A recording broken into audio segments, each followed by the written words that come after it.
En este viernes de ciencia veremos cómo funciona la hormona del estrés y ojalá cómo combatirla. La Real Academia Española de la Lengua lanza su biblioteca digital.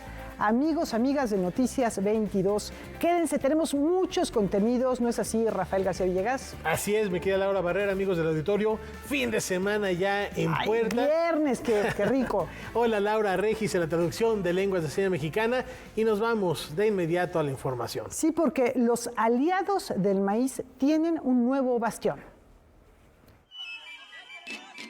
La diversidad que existe en nuestro país es tan grande y al mismo tiempo cooperativa, pues todos necesitamos de otro ser vivo para poder subsistir, así como el maíz necesita de los murciélagos, algo muy interesante que podrás conocer en la exposición interactiva Aliados del Maíz. La exposición en realidad trata sobre el importante papel que juegan los murciélagos en el control de plagas de los cultivos de maíz.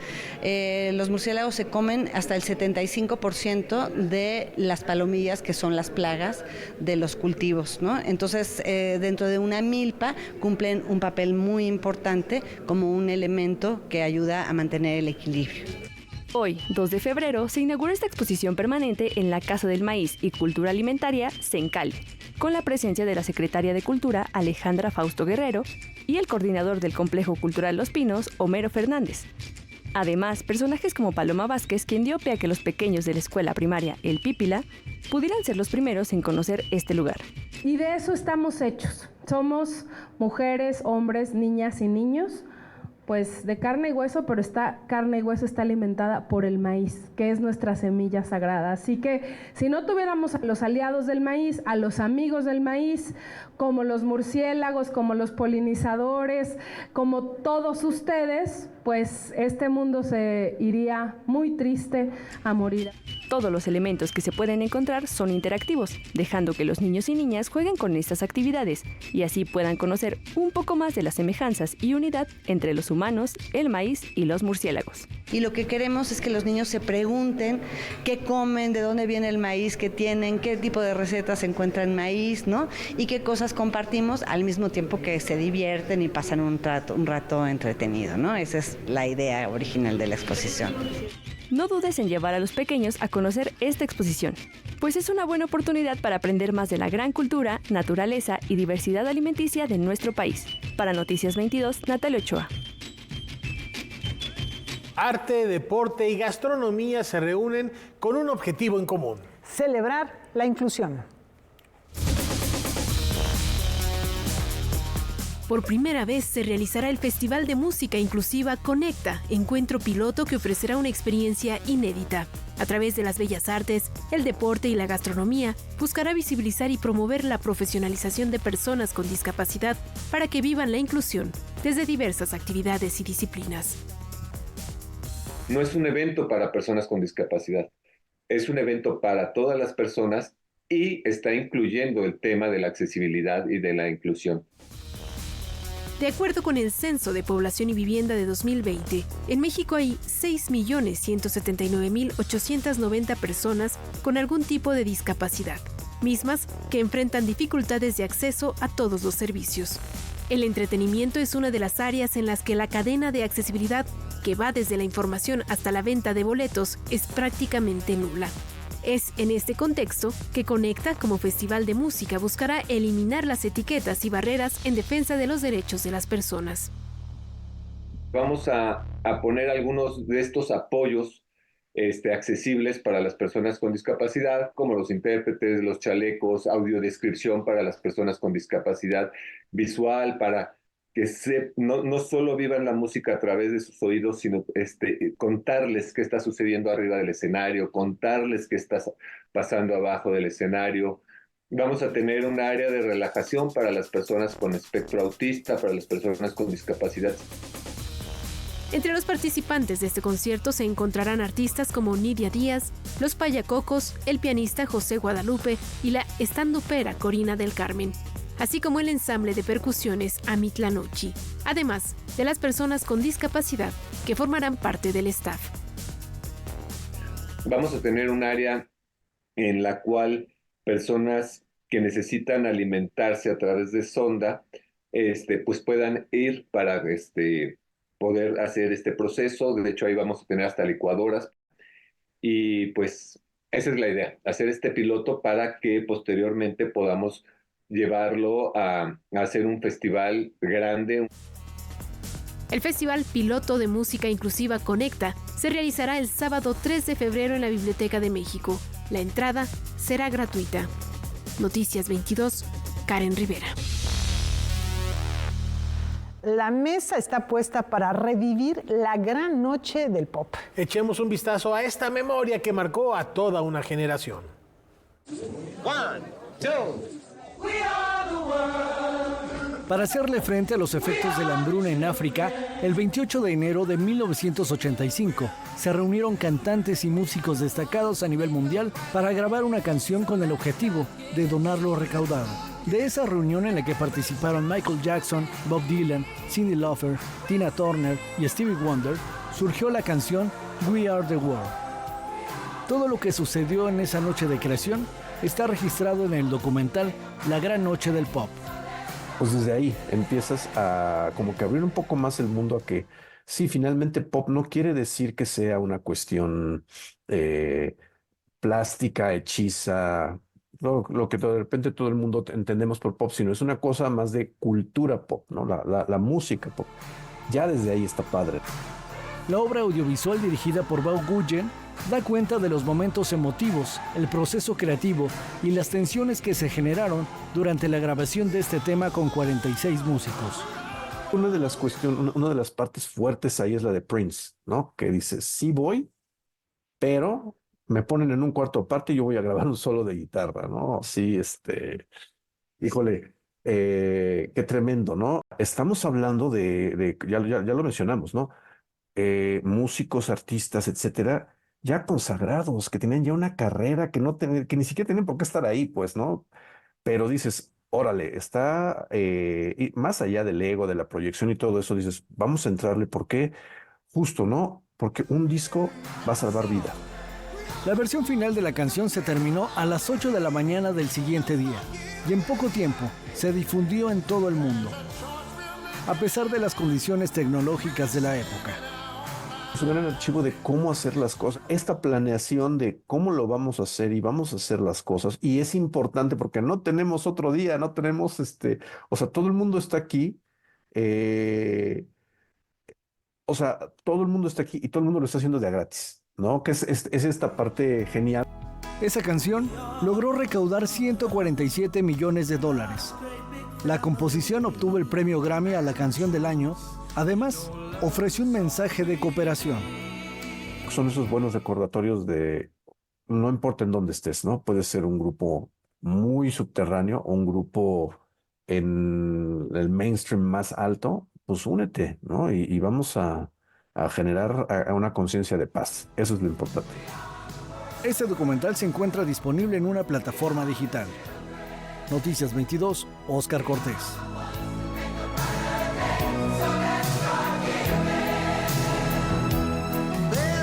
Los movimientos sociales y la experimentación audiovisual son tan solo algunos de los elementos que conforman esta propuesta. Visitemos el Nido del Sol. Los Ingrávidos es un colectivo artístico que trabaja bajo el velo del misterio y el anonimato.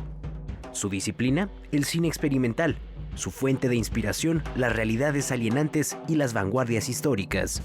Es un colectivo que viene trabajando desde 2012 de manera importante y que ahora tiene bastante presencia en festivales y museos, ¿no? Incluso en México, pero también internacionalmente. Ellos trabajan mucho con la material de archivo, ¿no?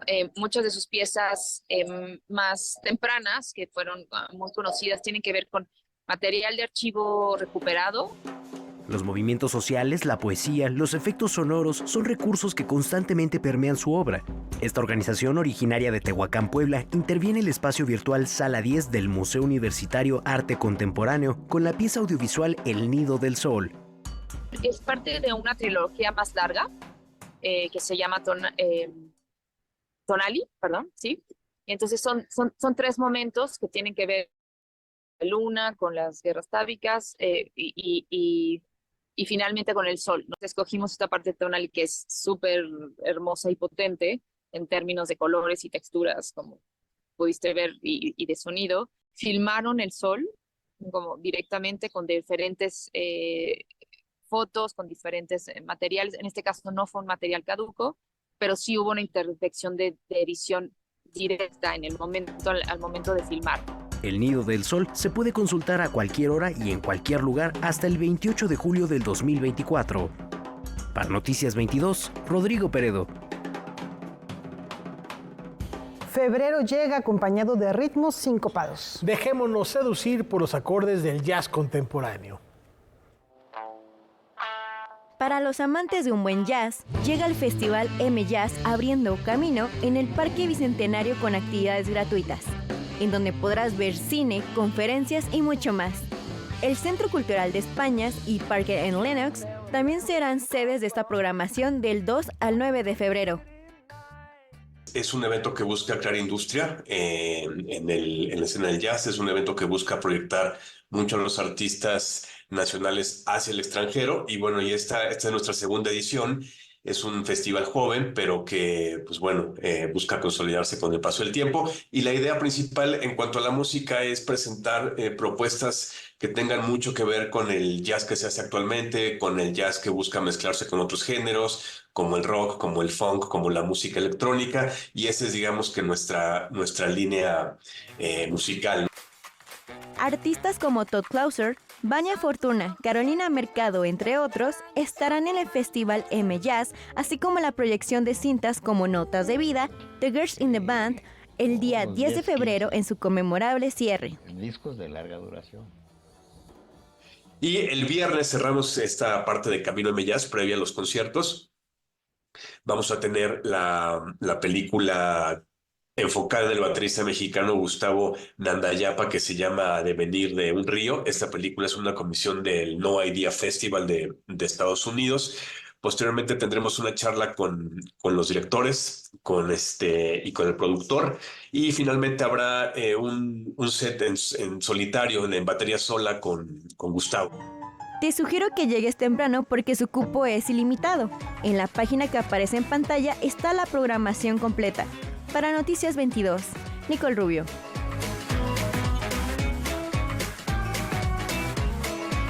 Desde El Gato y el Diablo hasta Ulises. Este autor siempre nos ofrece una odisea contemporánea.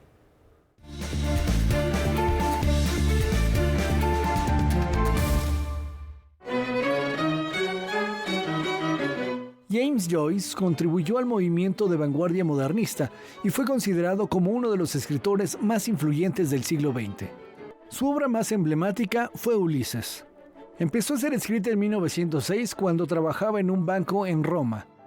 En 1918, la revista estadounidense The Little Review empezó a publicarla por entregas, pero la Sociedad para la Supresión del Vicio de Nueva York consideró la novela inmoral y pornográfica, y en 1920 logró parar su publicación.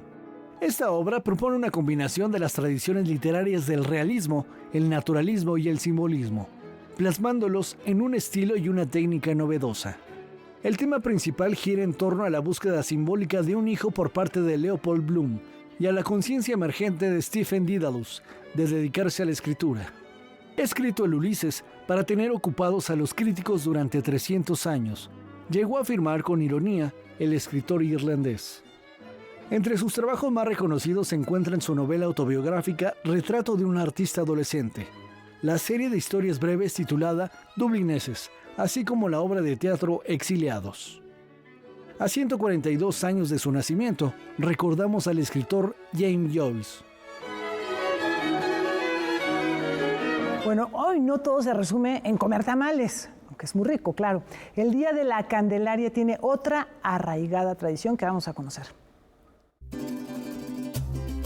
Aunque son varias las versiones sobre el origen de la tradición católica de vestir al Niño Dios cada 2 de febrero, Día de la Candelaria, se estima que tiene más de 200 años de historia en nuestro territorio y cuando menos medio siglo de unir a cientos de familias que han hecho de esta tradición su medio de vida. Tal es el caso de los comerciantes y productores que anualmente reciben a miles de fieles en el llamado Corredor del Niño Dios en el corazón de la Ciudad de México. Se vende a partir de noviembre, del Día de Muertos, la primera semana se abren las tiendas, empieza a venir la gente y se cierra el 2 de febrero. En la calle Talavera del centro histórico se encuentran las distintas sucursales de la empresa familiar Niños Uribe, fundada en 1975 por el señor Saúl Uribe. En el edificio, con el número 13, tiene su taller, donde cerca de 25 personas trabajan durante todo el año, confeccionando las vestimentas del Niño Jesús y creando accesorios como sillas, cetros y coronas. Son ellos los sastres de la fe. Las vestimentas que más hay son San Judas Tadeo, Salud, Sagrado Corazón, Santo Niño de Atocha y Fe y Trabajo. Son los colores primordiales que más se venden. El negocio de la familia Uribe se precia de ser el iniciador del corredor cultural religioso del Niño Dios, que en 2011 fue inaugurado por el entonces jefe de gobierno Marcelo Ebrard, luego de que la calle fuera remodelada. Le llamaban las calles de mala muerte porque había pulquerías y estaban tomando afuera y había mucho teporochito. Eran creo que 15 comerciantes y ahora ya son más de 1,500. Personas de fe, antes, por sobre todas las cosas, los Uribe buscan mantener viva la tradición tal como ha sido transmitida de generación en generación. Es por ello que, a diferencia de otros niños Dios, usted no encontrará aquí vestimentas temáticas de profesiones, oficios, deportes y hasta personajes populares, ni mucho menos trajes ostentosos e inaccesibles al bolsillo del grueso de la población. Nosotros, nuestro más barato vale 50 pesos, un número chico. Tenemos de 25 pesos que son miniaturas y tenemos el más caro cuesta 250 pesos. En uno de los cuartos de su edificio, la familia ha habilitado una suerte de hospicio para niños Dios, que cuenta actualmente con alrededor de 1,000 figuras a la espera de poder abrirlo al público. Vienen a comprar el vestido y dicen, yo no lo quiero, entonces los aceptamos aquí. Y hay varios de los que están aquí que son adoptados aquí, entonces si quieren alguien venir a dejar sus niños, con mucho gusto se los aceptamos. A decir de Manuel Uribe, después de la pandemia las ventas han ido a la baja y este año el panorama está lejos de ser alentador. A pesar de que el 70% de la población en México se declara católica, de acuerdo con datos del INEGI, esta tradición en particular, aunque arraigada entre quienes la practican, va perdiendo fuerza entre las nuevas generaciones con cada año que pasa. Con información y texto de César H. Meléndez, Óscar Helguera, Noticias 22. El 5 de febrero se estrena en la Universidad de Rice en Houston, Texas, Babel de Parma Recordings. Conozcamos más de este singular proyecto.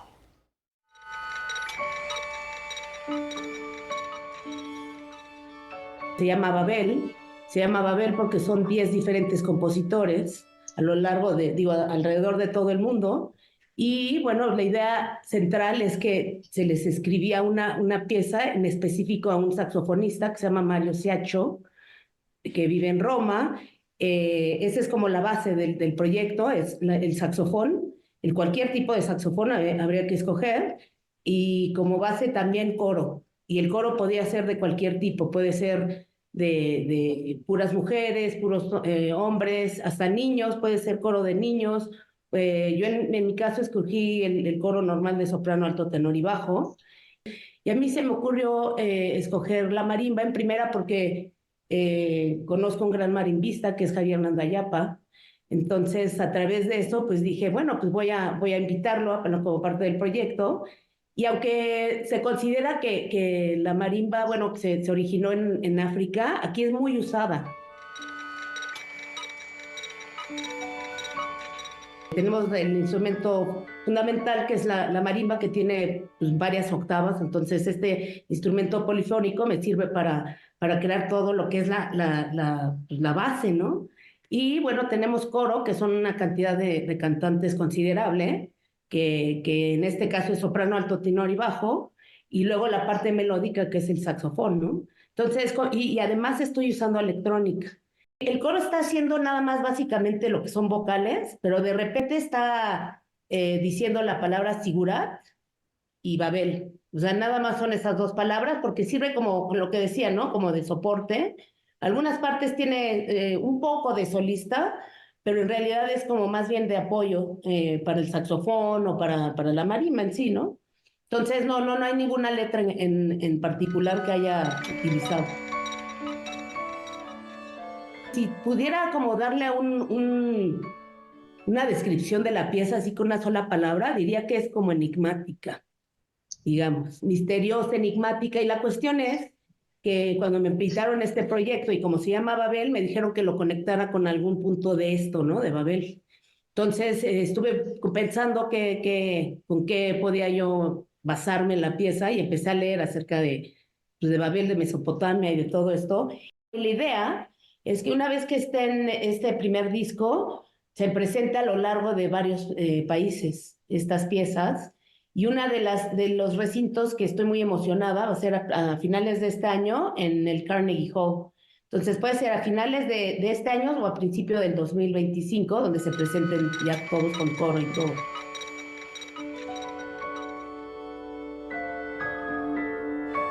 Ahora resulta que los algoritmos amenazan con conquistar el mundo de la lírica. La poeta Mary Oliver dijo una vez: el tiempo significa muy poco en el mundo de los poemas, y en tiempos tan acelerados parece tener sentido. Ahora, ni la forma en la que se hace poesía se mantiene estática. La inteligencia artificial la ha alcanzado. El portal Big Thing retomó el libro El hilo de la araña, del psicólogo y poeta Kit Holyoke, donde menciona que el mundo está cambiando, pero hasta qué punto las nuevas tecnologías van a superar a la mente humana. Seguramente, de todas las consecuencias potenciales, una de las más sencillas es que los programas de inteligencia artificial están empezando a escribir poesía. En cierto sentido, la poesía podría servir como una especie de indicador temprano de hasta qué punto las nuevas tecnologías prometen desafiar a los humanos como creadores artísticos. Si la inteligencia artificial puede ser poeta, ¿qué otros roles exclusivos de los humanos asumirán? A raíz de esto, ha surgido la pregunta de si los programas de computadora deberían de figurar como coautores de artículos en los que contribuyen, por ejemplo, los científicos. Y a pesar de que el futuro es la tecnología, no se sabe hasta qué punto estos algoritmos necesitarán de los humanos. Para Noticias 22, Diana Telles. La violencia extrema hacia las mujeres es un motivo de exposición de la que nos habla Karen Rivera.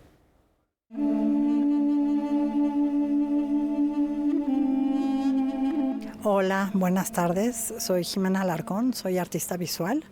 Esta exposición se llama Continuum Feminicida y es una obra conformada por 6 dibujos en papel fabriano y lápiz y una instalación donde el espectador va a interactuar con la obra, cuyo fin es que la gente se dé cuenta de la magnitud de los feminicidios en México y en el mundo a través del tiempo y de la historia.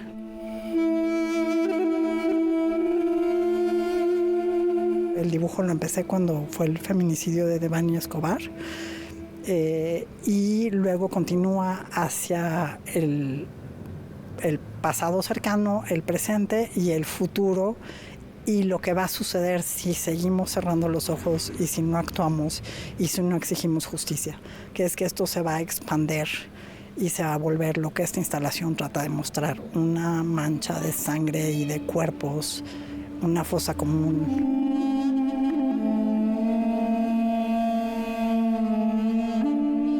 La instalación está formada por grava teñida de rojo, un rojo muy intenso, y en esta grava hay unos senderos blancos que son por los cuales la gente tiene que circular, porque si circulas por la parte roja estás siendo completamente indiferente a esos cuerpos y a esas muertes. Entonces estos senderos se van achicando y cada vez es más difícil circular por ellos, precisamente para hacer alusión al hecho de que ya no podemos dejar de ver y de fijarnos en lo que está sucediendo.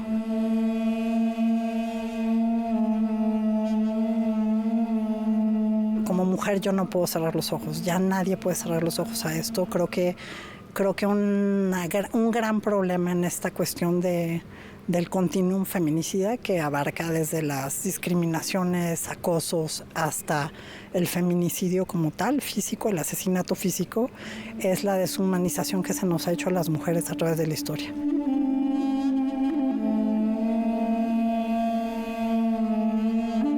Los esperamos en Casa Mérida Contemporary del 6 al 11 de febrero, de 11 de la mañana a 7 de la noche, en Mérida 94, en la colonia Roma Norte. Muchas gracias. Vayan tomando nota para llenar su agenda. Aquí está la cartelera cultural.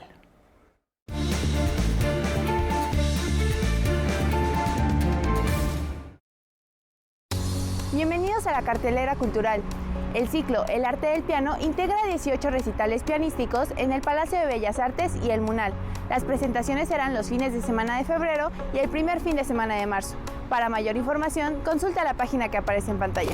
Arte y deporte se juntan para crear la carrera de las artes. Gracias al Canal 22, la Cineteca Nacional y el CENART, la primera edición de la carrera de 6 kilómetros se llevará a cabo el próximo 25 de febrero en el Centro Nacional de las Artes. No olvides inscribirte, aún tienes tiempo. ¿Eres fanático del cine de arte? La Cineteca Nacional ya cuenta con algunas de las películas nominadas a los premios Oscar, como El Niño y la Garza, Anatomía de una Caída o Pobres Criaturas. No te pierdas de esta oportunidad y arma tu quinela. Y si no tienes con quién pasar el 14 de febrero, Breakup Room es la opción ideal. Esta instalación del artista Alejandra Ballesteros te permitirá hacer catarsis después de una ruptura amorosa. Está en la colonia Roma y es totalmente gratis. No te pierdas esta oportunidad y lánzate. Yo soy Diana Telles y estas fueron las recomendaciones semanales. ¡Hasta la próxima!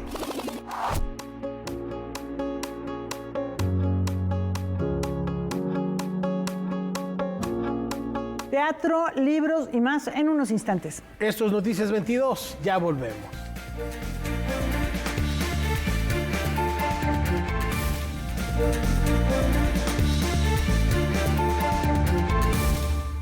Con cada latido, las mentiras tiemblan. Con cada latido se acerca más la verdad. Con cada latido, los rencorosos tiemblan. Con cada latido, la incompetencia se va. Porque otro México es posible. Con seguridad, sin divisiones, con igualdad. Con cada latido, nos acercamos más a la victoria. Porque somos millones los que queremos para México un gobierno de verdad. PRD. ¡Arráncate, México!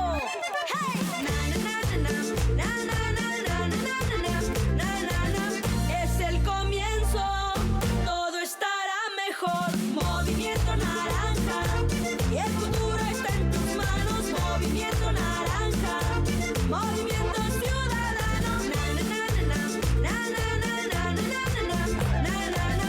Es el comienzo, todo estará mejor.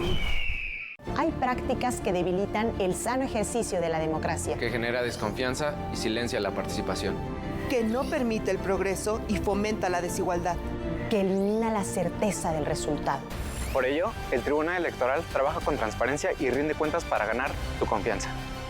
Sus sentencias contribuyen a la inclusión, a la paz social y a la estabilidad. Protege tu decisión y brinda certeza a la democracia. Tribunal Electoral. Protege tu voto, defiende tu elección. Quiero lo mejor para México.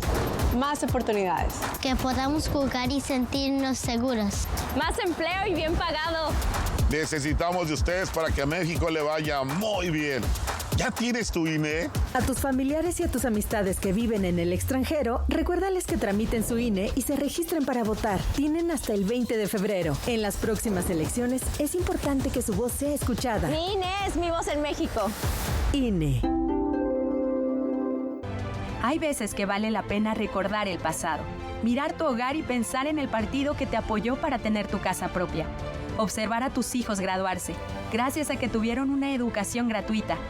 Y reflexionar que México vivió mejores épocas, aun cuando algunos decían que estábamos mal.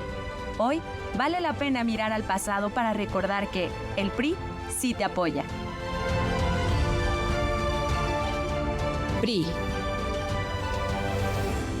Con los votos de los diputados y senadores del Partido Verde, se logró la mayoría para aprobar la reforma constitucional que garantiza que los programas sociales del presidente López Obrador sean un derecho permanente. Y año tras año los diputados del Verde votan para otorgar recursos para la pensión universal de adultos mayores, el apoyo al programa Jóvenes Construyendo el Futuro, las becas bienestar para todas las familias con hijos en educación básica y la beca universal para estudiantes de preparatoria. La 4T también es verde. Partido Verde.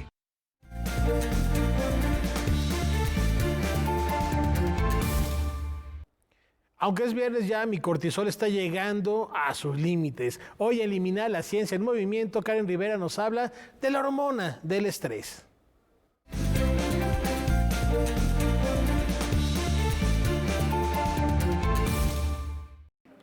¿Qué tal? Qué gusto saludarlos en Eliminar la Ciencia en Movimiento. Si tienes sentimientos de ira, ganas de llorar, irritabilidad constante, no puedes dormir o te falta el sentido del humor, puede que tus niveles de cortisol estén elevados. El cortisol es conocido como la hormona responsable del estrés, un estado de preocupación o tensión mental que actualmente es una constante en la vida de los mexicanos. Hoy te invito a conocer el papel que desempeña esta hormona en el funcionamiento del organismo humano. El cuerpo de las personas es tan sabio que cuando se encuentra frente a una situación de riesgo, alarma o peligro, reacciona para protegerse de inmediato. Si un individuo tiene mucho trabajo, posee varias deudas o se preocupa por la seguridad de su familia, está sometido a una exigencia constante y su cuerpo trata estas tareas diarias como amenazas.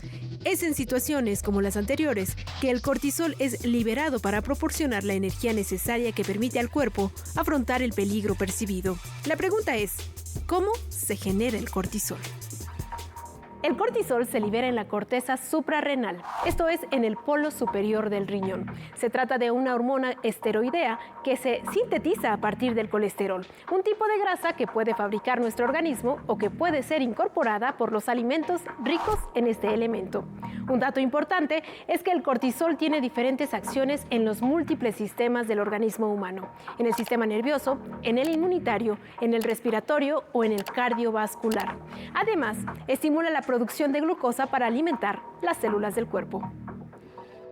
Cuando una persona está sometida a una carga laboral constante, por ejemplo, la hormona del cortisol se activa y lo hace mediante señales nerviosas y hormonales por el hipotálamo ubicado en el cerebro. Una vez que el cerebro manda esta señal de alarma, las glándulas suprarrenales comienzan a trabajar y producir esta hormona. Sucede algo similar a cuando se experimenta una alegría y se libera la dopamina, pero en el caso del cortisol, el cuerpo lo genera como mecanismo de defensa. La ausencia o exceso de cortisol puede tener consecuencias en la salud y en la composición corporal. Por ejemplo, un síntoma de cortisol alto es la supresión del sistema inmunológico. No se asusten, esto significa que el cuerpo ahorra energía aunque la amenaza que genera estrés no lo requiera. Otro síntoma puede ser el dolor general en todo el cuerpo, la presión sanguínea alta o la disminución de la formación ósea. Por otro lado, los niveles bajos de cortisol están asociados a la reducción de otras hormonas suprarrenales y provoca síntomas como la deshidratación, la fatiga y la debilidad muscular. La producción de cortisol se incrementa por las mañanas y se reduce por las noches debido a que es una hormona fundamental para enfrentar el día con día. Y aunque tiene mala fama por su asociación con el estrés, cuando sus niveles son normales, realiza funciones vitales para el organismo. Una alimentación sin irritantes, la meditación o el ejercicio al aire libre son buenos aliados. Hasta aquí la información. Nos vemos en la próxima. Ricardo Massal nos ofrece una mirada abstracta de los fenómenos migratorios. Vamos a verla. Entre trazos, relieves y pinceladas, Ricardo Massal retrata el vuelo de los pájaros y un poco de su historia de vida. Después de presentarla en Nueva York, llega a México su exposición Basasa Retorno. Todo empezó con un video que vi por accidente. Estaba yo nada más viendo la computadora y me apareció un video de hordas de pájaros. Y de repente lo vi, hice una captura de pantalla y dije, ¿por qué? Hay algo que yo entiendo de esta imagen, hay algo que yo he hecho en algún momento dado. Tomé estos detalles, los agrandé y en la computadora empecé a jugar con ellos. El arte puede surgir de cualquier lado, así como en esta ocasión con el maestro Masal, que con el apoyo tecnológico logró plantear esta idea del vuelo que conectó inmediatamente con los sucesos de su vida y su retorno a su hogar, pues él vivió en la Gran Manzana. Estoy migrando de vuelta a mi país querido. Entonces voy a intentar trabajar sobre una serie nueva que implica muchas cosas. El tema de la migración es muy complejo. Por ello, el pintor prefiere que cada persona vea, entienda y disfrute sus obras de forma íntima. De igual manera, no solo le dedica tiempo a pintar, sino también a distribuir el espacio de modo que éste ayude a dar una mejor experiencia al espectador. En mi trabajo, mis exposiciones van mucho más allá que una pintura y se vuelve una instalación. Entonces, el espacio arquitectónico se vuelve parte de la obra y la obra parte del espacio. Dentro de esta exposición se encuentran obras intervenidas con seda y pinturas de gran y mediano formato pintadas al óleo. Se inaugurará el día 3 de febrero y estará disponible hasta el 17 de marzo en el Seminario de Cultura Mexicana, Galería 526, Mazarik, Polanco. Para Noticias 22, Natalia Ochoa. A pesar de las buenas intenciones de este dramaturgo, su personaje está muy deprimido como para protagonizar una obra feliz. Django, una historia feliz. Desarrollada durante la pandemia en Nueva York por Antonio Vega y Ana Graham, la puesta en escena Django Unchained surgió por la invitación de la compañía Play Company, en una versión digital y en inglés, que posteriormente se llevó al español con apoyo de Teatro UNAM. Es esa misma institución la que ahora apoya la versión en escena. La historia es la historia de un dramaturgo, ¿no?, que quiere escribir una obra feliz, pero no puede porque el personaje principal está tan deprimido que quiere acabar con su vida, ¿no? Entonces hay un encuentro fortuito con un perrito blanco, famélico, y ese encuentro cambia el curso de la trayectoria que llevaba el personaje, ¿no?, Django, y se convierte esto en una especie de micro-western que sucede todo sobre un escritorio, el escritorio del dramaturgo. La actriz, directora y animadora de títeres Ana Graham es la encargada de dirigir cámaras en el montaje. Ella hizo la puesta original en cámara de Nueva York y ahora es directora de cámaras en el teatro, que lleva otra complicación diferente, pero fuerte. Y bueno, hay títeres de mesa, hay títeres miniatura. El títere más chico es más chico que mi uña del dedo meñique. Hay teatro de sombras y hay teatro convencional. Y todo funciona como si estuviéramos haciendo la película que ya habíamos hecho, pero en tiempo real. La historia está recomendada para mayores de 12 años. Dicen que comedia es tragedia más tiempo, ¿no? Pero la depresión es otra cosa. Depresión no es estar triste. Depresión es una enfermedad mental, es una condición de higiene mental y hay que ponerlo sobre la mesa. Pero como compañía no es nuestra labor ni nuestra intención aleccionar a nadie, ¿no? La obra se llama Django con la soga al cuello. Creo que no hay, o sea, es muy claro de qué va, ¿no? Entonces, si una mamá quiere llevar a su hijo a ver una obra que se llama Django con la soga al cuello, es porque ya le habló sobre el suicidio o sobre la depresión. Y entonces queremos hablar francamente de esto, sin tapujos y con sentido del humor. Django con la soga al cuello se presenta en el Teatro Juan Ruiz de Alarcón del Centro Cultural Universitario los jueves y viernes a las 8, sábados a las 7 y domingos a las 6 hasta el 2 de marzo. Noticias 22, Víctor Gaspar. Se cumple un siglo de la fundación de la publicación socialista El Machete, un pretexto ideal para seguir revisitando el legado ideológico de David Alfaro Siqueiros.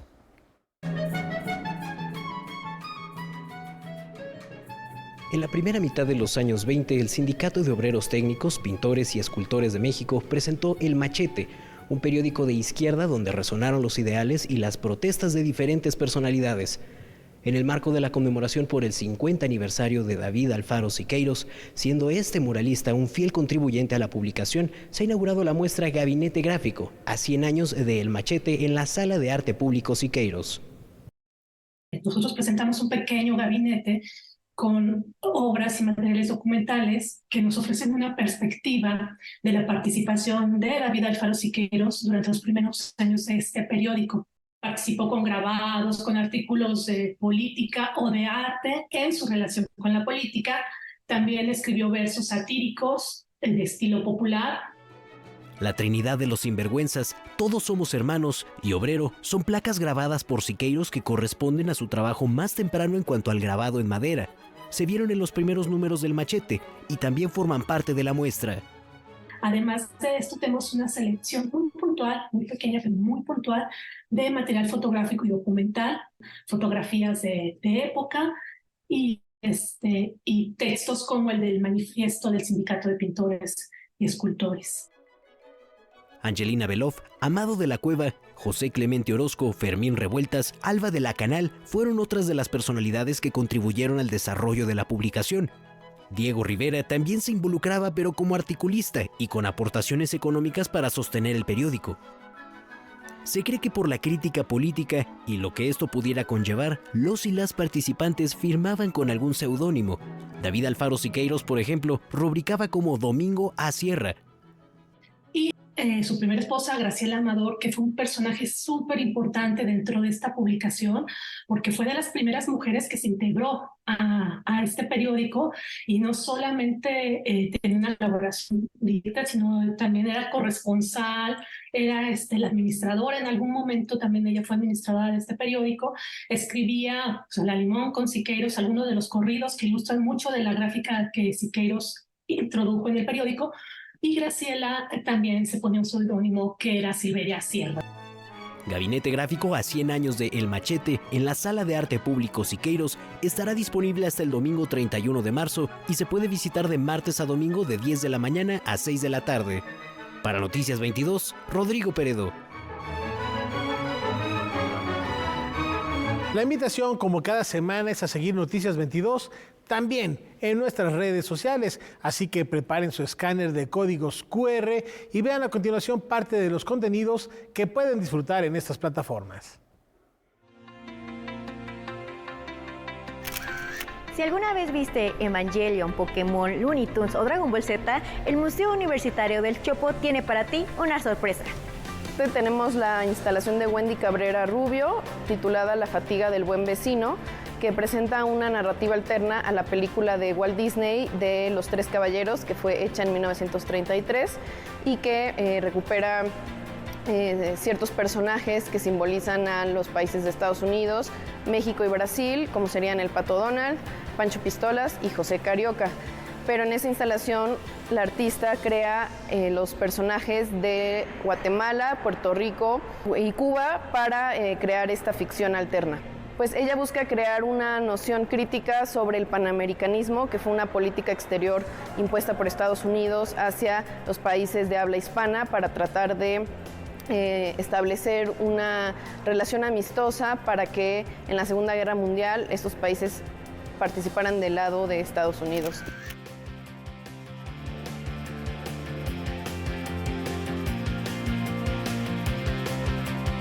No se quejen por la falta de tóner. Las impresiones en 3D siguen desafiando los límites.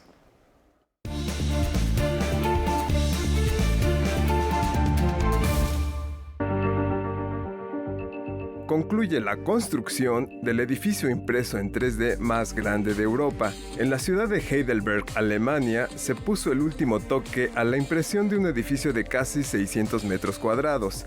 Será la sede de una empresa de datos que lo utilizará para alojar a sus servidores.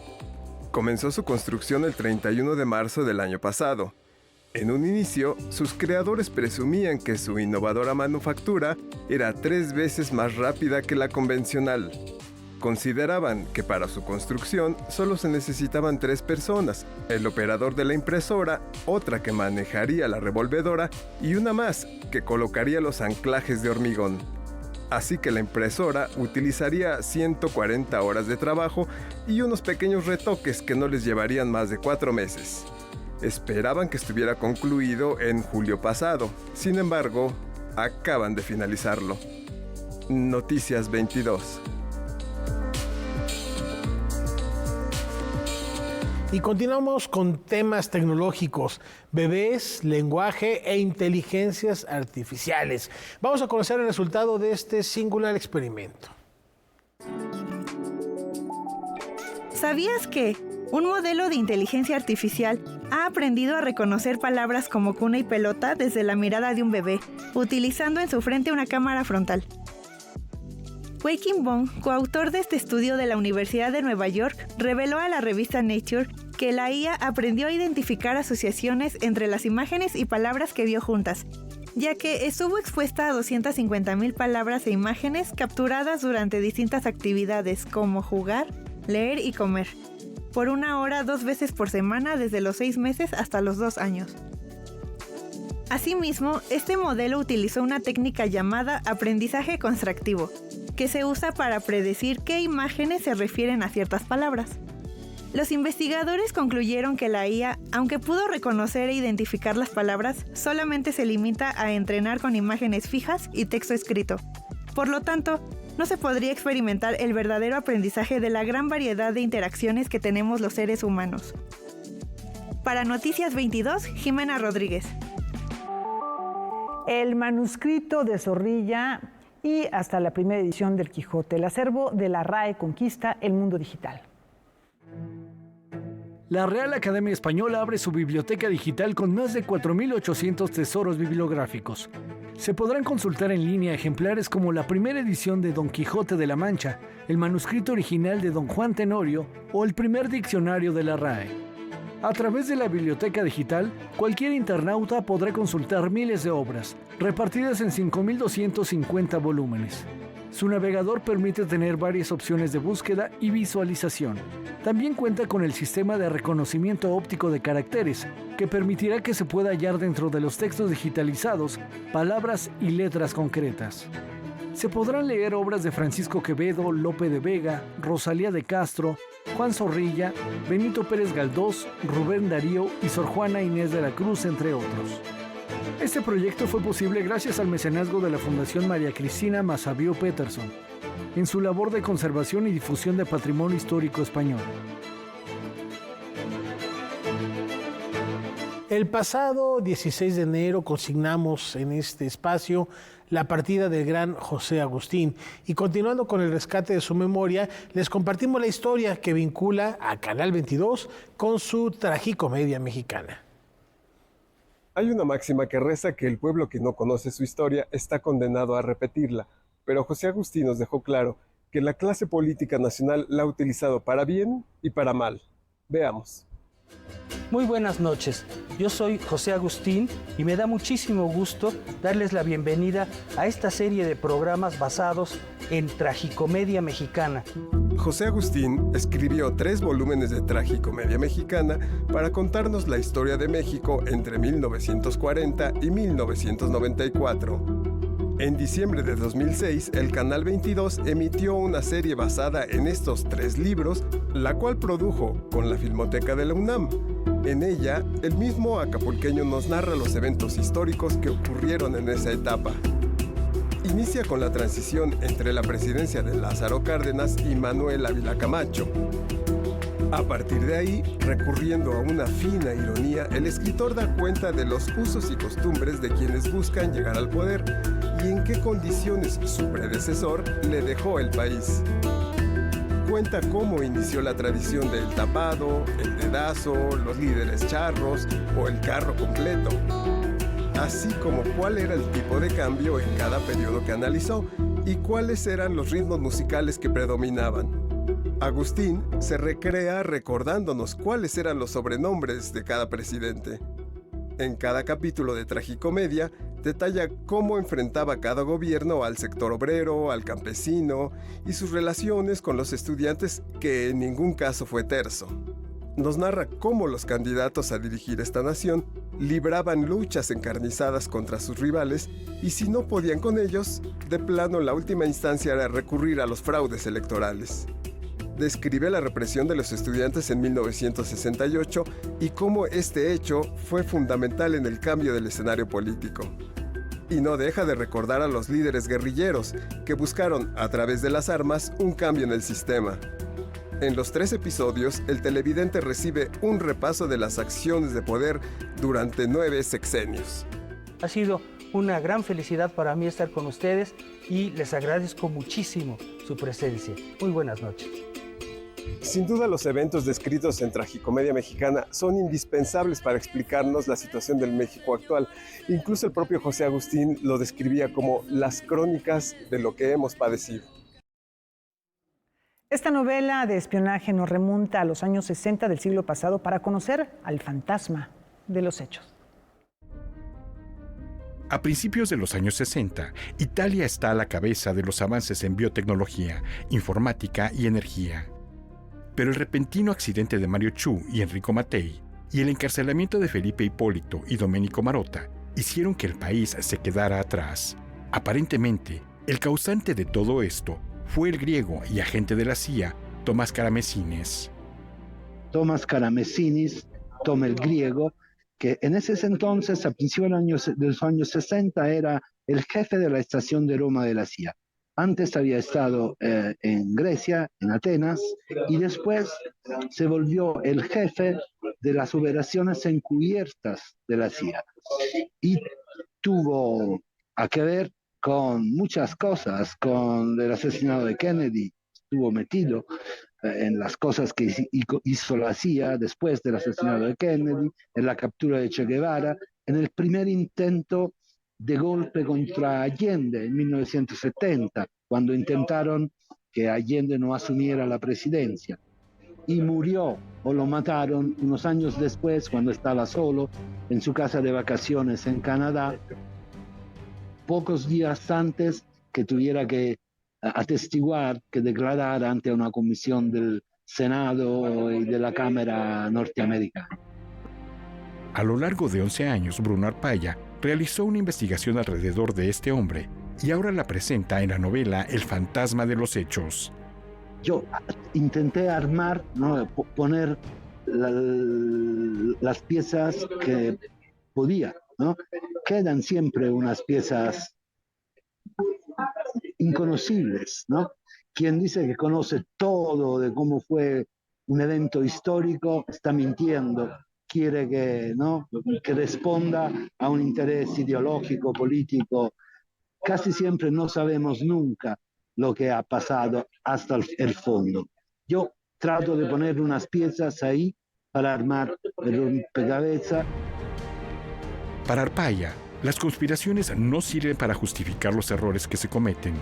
Este es el caso de Tomás el griego, ya que al final, las cosas no fueron como las suponía. Con el atentado a Mattei yo estoy convencido de que la CIA y los Estados Unidos no quisieran matar a Mattei, no querían matar a Mattei, sino tal vez, y casi tenemos las pruebas, fueron los ingleses, porque eran en la zona de influencia de los ingleses que Mattei molestaba mucho. Con información de Alberto Aranda, Noticias 22.